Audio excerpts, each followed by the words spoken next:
आप सबका धन्यवाद। आप आए आज। जिस तरीके से आपको पता है कि जब से भारतीय जनता पार्टी की सरकार बनी है,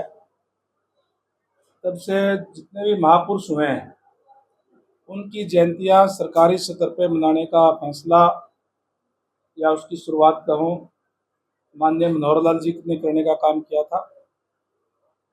और उसके बाद में अब आदरणीय नायब सैनी जी के नेतृत्व में भी लगातार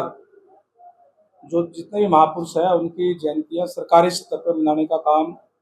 सरकार की तरफ से किया जाता है। अभी हाल ही के अंदर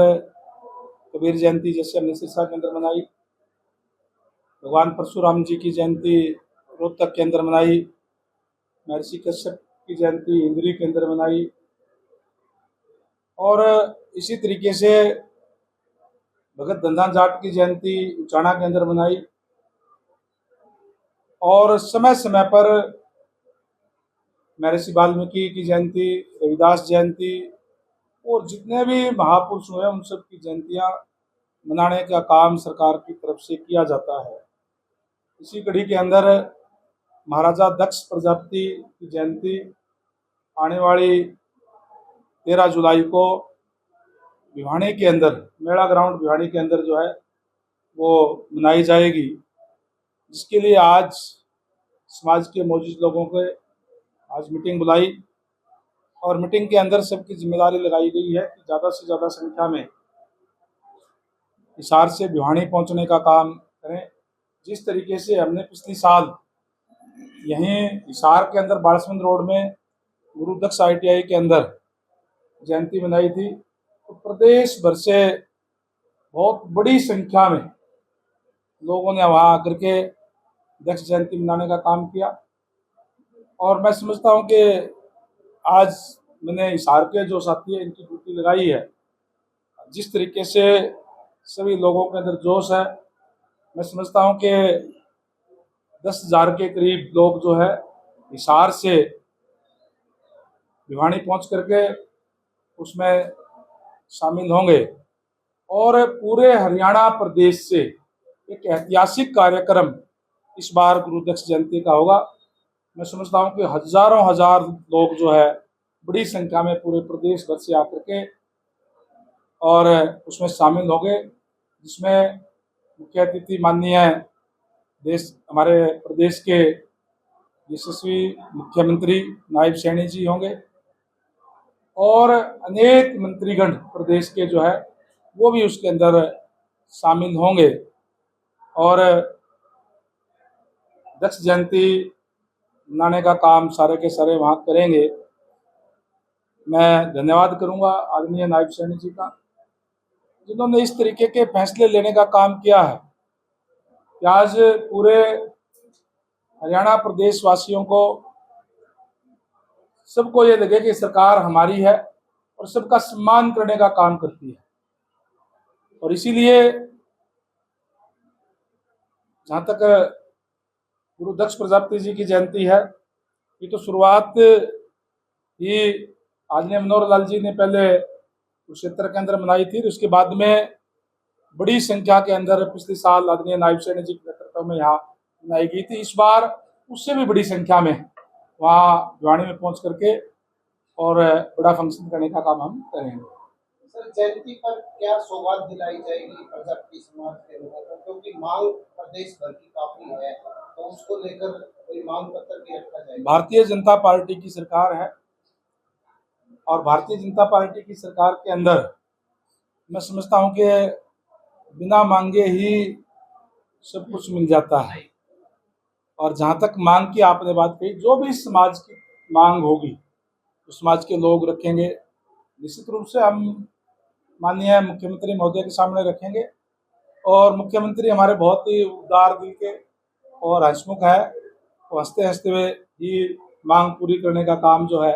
वो करते हैं। क्योंकि विशेष रूप से जो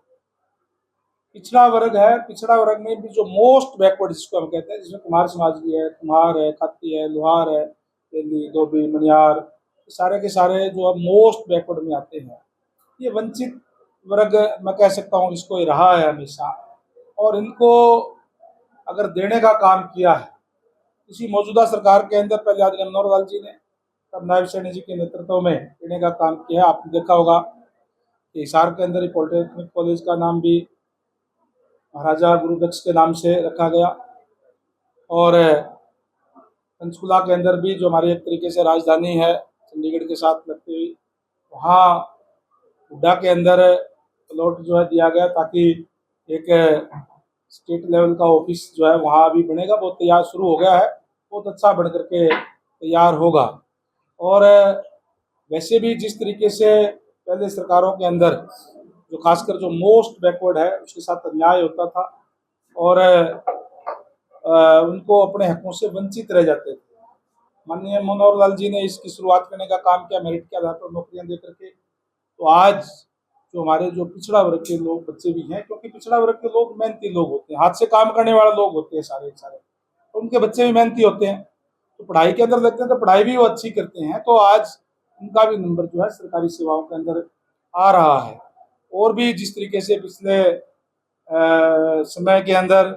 चाहे वो पंचायतों के अंदर बीसीए को, और अब तो बीसीबी को भी देने का काम किया है, बीसीए और बीसीएबी को आरक्षण देने की बात हो, चाहे लोकल बॉडी के अंदर भी बीसीए बीसीबी को आरक्षण देने की बात हो, ये तमाम चीजें लागू करने का काम भारतीय जनता पार्टी की सरकार में जो है हुआ है। और आगे भी जिस तरीके से आपने कहा कोई मांग है तो वो पूरी करने का काम माननीय मुख्यमंत्री करेंगे।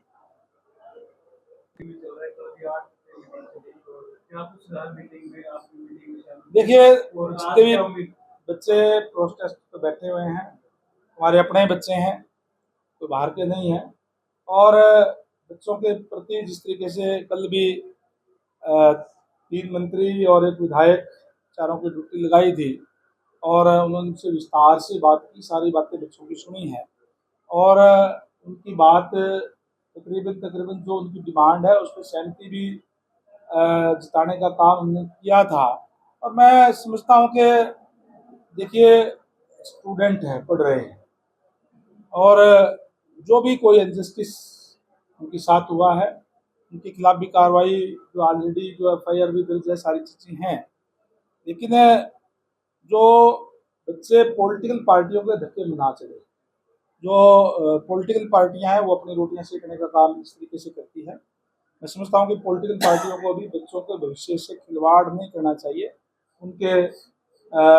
जो बैठे हैं उनको उकसाने का काम ना करें। हाँ, जो डिमांड, जो जायज़ डिमांड है उसके लिए तो धरना ना भी करे तो भी सरकार हमेशा साथ है। ये तो ऐसी सरकार है कि 24 घंटे तो माननीय मुख्यमंत्री मिलते हैं, मुश्किल से 2-3 घंटे सोते हैं, चाहे सुबह जाओ शाम को जाओ, कोई भी बात हो रखे, और बड़े खुले मन से सुनते हैं, उसको हल करने का काम करते हैं। आज भी हमारे को माननीय मुख्यमंत्री महोदय ने भेजा है कि उनकी समस्याएं सुन करके उनके सोल्व करने का काम करें, लेकिन जो राजनीतिक पार्टियां हैं वो दखल करने का काम करिए, उनको दखल नहीं करना चाहिए। आपकी अध्यक्षता में इस साल के तहत खोले गए कॉलेज क्या कुछ फैसले ये फैसला उठाए जाएंगे? बिल्कुल ठीक कहा आपने, हमने ये निर्णय लिया है कि हिसार शहर जो जाम मुक्त हो, इसके लिए कई कदम उठाने का काम हमने किया है। अभी जो कमेटी बनी थी उस पे, उससे जो जो चीज़ें थी उसकी रिव्यू मीटिंग भी अभी मैं जल्दी करूँगा,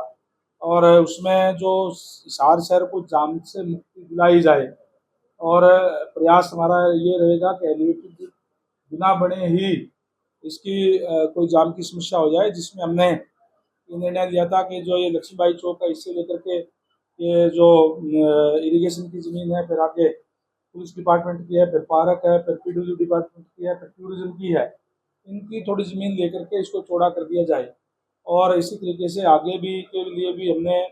प्रपोजल कई बनाए हैं जिससे जाम से की मुक्ति मिले, और जल्दी हम जो उसाम रोड से लेकर के जो गंगा रोड को, जो राजगढ़ रोड है जो गवर्नमेंट कॉलेज के पास जो मिलता है, इसके डिफेंस कॉलोनी के पास आकर के, उसको भी हम बनाएंगे ताकि जाम से मुक्ति मिल सके। जल्दी हमारा अगस्त महीने के अंदर साउथ बाईपास का ओवरब्रिज है वो भी शुरू हो जाएगा, और हमने आगे की प्लानिंग बनाते हुए रिंग रोड की योजना भी हिसार के अंदर बनाई है। एनएचआई से माननीय सीएम साहब की और एनएचआई की डिपार्टमेंट की जो है मीटिंग हो चुकी है, पीडब्ल्यूडी की और एनएचआई की, जल्दी ही वो भी इस सिरा हिसार में चढ़ेगा। वो जो राजगढ़ रोड से लेकर के और तलवंडी रोड के अंदर जो है वहाँ तलवंडी के पास जो मिलेगा वो हाईवे के पास, तो ये रिंग रोड भी जो है आने वाले समय के अंदर हम बनाएंगे ताकि शहर के अंदर डेवलपमेंट भी हो और शहर के अंदर जाम भी ना लगे। हवाई सेवाओं के साथ साथ हेलीकॉप्टर सेवा एक साल से शुरू करने की बात सरकार की तरफ से ये क्या एक साल अभी कोई शेड्यूल नहीं है, लेकिन प्रयास है सरकार का कि जल्दी शुरू हो ताकि कम समय के अंदर लोग अपना सफ़र कर सके और यहाँ से बहुत से यात्री खाटू श्याम जी सालासर जाते हैं, उनके लिए हेलीकॉप्टर की सेवाएं यहाँ जल्दी शुरू होगी। जिस तरीके से माननीय मंत्री हमारे विपिन गोयल जी का बयान था कि राजस्थान सरकार से इस बारे में अनुमति मिल गई है, जल्दी ही बाकी औपचारिकताएं पूरी करके तो वो भी शुरू की जाएगी। अध्यक्ष जयंती के लिए प्रदेश स्तर पर भी ड्यूटियां लगाई गई है, कार्यकर्ता जो प्रदेश भर में हैं। बिल्कुल, आज जिस तरीके से हिसार जिले की आज ड्यूटी लगाई गई है, आज मेरे पास भिवानी भी मेरा प्रोग्राम है और रोहतक भी है, उनकी भी ड्यूटियां इसी तरीके से लगाई जाएगी। हर जिले के अंदर ये ड्यूटियां लगाई जाएगी। पूरे प्रदेश भर से जो है वो समाज के लोग वहाँ आकर के और दक्ष जयंती मनाने का काम करेंगे। एक अमृत में फीवर वाला तो हो गया है, लेकिन पानी का भी देखिए, हमारे यशस्वी प्रधानमंत्री आदरणीय नरेंद्र मोदी जी का नारा है कि हर घर में नल और नल में स्वच्छ जल। हमारा डिपार्टमेंट उसको साकार करने में लगा हुआ है। निश्चित रूप से जहाँ जहाँ कोई पानी की किल्लत भी होगी उसको भी हम दूर कराने का काम करेंगे। सर एक यहाँ पे जो अपना बस स्टैंड है या फिर मार्केट के आसपास के एरिया जो पानी भरता है, तो आने वाले समय में किस तरह के कोई प्रोजेक्ट आप जो है हिसार के लिए लाएंगे? अभी जैसे हिसार के लिए मेरे ख्याल से लगभग 250 करोड़ रुपए इसके अमृत योजना के तहत मंजूर हुए हैं। उसमें ये राजपुर पर भी और गंगा रोड पर भी एसटीपी भी बनेंगे और जो पानी निकासी का प्रबंध जो किया जाएगा।